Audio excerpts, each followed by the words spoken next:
Joy, every time we talk, unfortunately, because you're a news person, it's unfortunately bad news or some news challenging us, and this is certainly both. It's bad news and it's challenging us. Everybody's heard the details about the story about 20 students losing their lives and 6 adults. What's next? What do you think is going to happen next in terms of political environment? Well, I think the pressure is now definitely on lawmakers in Washington to do something about gun control. Like after every one of these tragedies, after the Gabby Gifford shooting, after Aurora, after Virginia Tech, you can just go through the list of these horrific crimes. We always say, well, now is not the time to talk about gun control. And that's because the gun lobby is very strong. They hold sort of the whip hand over a lot of members of Congress, and members of Congress are afraid of them. So at the end of the day, you have a lot of fear on Capitol Hill, but a lot of outrage in the general population. And I think this time, because it's not just children, but little kids, because, we're seeing little kids. This was only women and children who died in this tragedy. And I think that's horrified Americans in a way that even the previous tragedies didn't. Because, look, if our kids aren't safe in school, they're not safe anywhere. That's right. So I think now is a moment when, and you could just see it on the president's face, you could read it on his face that he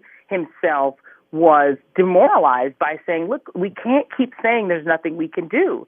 We can't keep saying now is not the time. I think that as a dad, the president has reached that point where he's like, enough is enough. You know what's really shocking to me is that we can't even have a conversation about banning assault rifles. Why can't we just do something as simple as that and enforcing the laws to make sure that background checks are done everywhere? Why is that so complicated? I don't think that's asking much for a start. Well, I think it's because ALEC, which is the American Legislative Exchange Council, very powerful lobbying organization that basically writes legislation for these states, combined with the NRA, has really held a stranglehold over gun policy. Remember, they're the ones who terrified members of Congress out of renewing the assault weapons ban in 2004.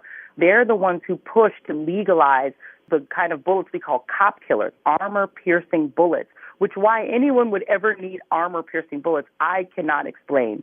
They're the ones who have expanded the availability of military-style assault weapons because they represent the gun manufacturing industry. And the industry makes money if they can sell more and different kinds of basically armaments that you would typically see in a war zone. Well, now they're selling them to us. This isn't Beirut or Mogadishu. Exactly. This is the United States, and they're turning us into those kind of war zones with armed people with military-style weapons. So it's all because of the lobbyists.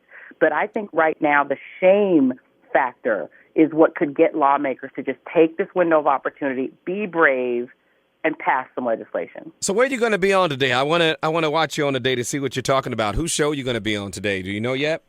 So I already did Now with Alex earlier today, but I will be on Hardball, 5 o'clock, and then the 7 o'clock repeat. So that's my day. I want to see you. Ladies and gentlemen, check out Joy Reid and check out thegrill.com. Got a chance to meet the young man who put that together. Joy will be watching you tonight on Chris Matthews' show. It was great seeing both you guys at the White House. Now let's get some business taken care of to protect and save our kids, man, and our communities.